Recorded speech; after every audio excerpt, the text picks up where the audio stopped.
সাবেক প্রধানমন্ত্রী শেখ হাসিনার হঠাৎ এমন পরিণতির জন্য এই কুফা রায়হানও দায়ী। এখন জানবো সেই রহস্যের আদ্যোপাত্য।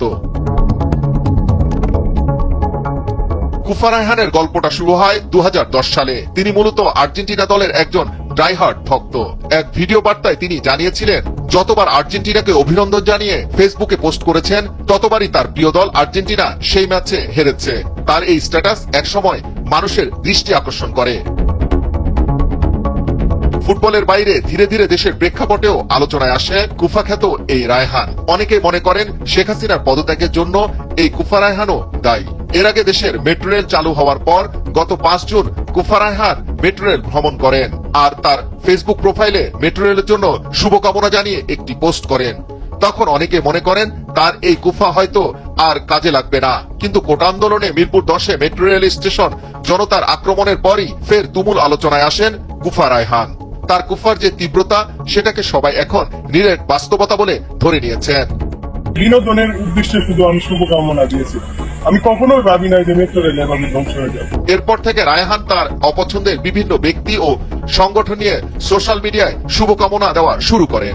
এরই ধারাবাহিকতায় এসএসসি পরীক্ষার্থীদের শুভকামনা জানানোর পরই স্থগিত করা হয় সেই পরীক্ষাও। অবিশ্বাস্য হলেও এটাই সত্যি যে তিনি যখন যাকে শুভকামনা জানিয়েছেন, তারপরই সেই ব্যক্তির জীবনে নেমে এসেছে ভয়ঙ্কর পরিণতি।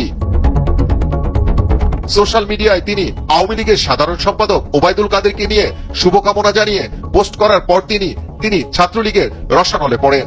নেতাকর্মীরা ওবায়দুল কাদেরকে ভুয়া ভুয়া বলে ধ্বনি দেন। এখানেই শেষ নয়, এরপর তিনি ডিবি হারুনকে শুভকামনা জানিয়ে পোস্ট করেন। তার কিছুদিন পরে ডিবি থেকে সরিয়ে দেওয়া হয় হারুনকে।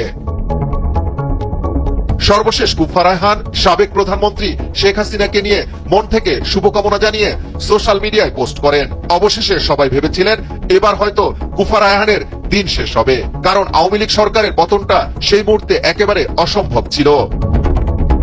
কিন্তু সেই অসম্ভবকেই সত্যি করেছেন কুফা রায়হান। ফলে তার ভবিষ্যৎ কুফা তকমাটা রয়েই গেল, কারণ শেখ হাসিনা 5 আগস্ট পদত্যাগ করে দেশ ত্যাগ করেন। আর এর পরপরই দেশের মানুষ তাকে জাতীয় কুফা হিসাবে আখ্যায়িত করেন। গতকাল কুফা রায়হান জাতির উদ্দেশ্যে ফেসবুকে একটি পোস্ট করেন আর হুমকি সুরে বলেন যে এই পোস্ট চোখে দেখে সেটি শেয়ার না করলে তাদের জন্য থাকছে মন থেকে শুভকামনা। এরপর সেই পোস্টটি দেশ জুড়ে ব্যাপক আকারে ভাইরাল হতে শুরু করে। এই প্রতিবেদন লেখা পর্যন্ত পোস্টটি শেয়ার করেছেন প্রায় 1 লাখ মানুষ।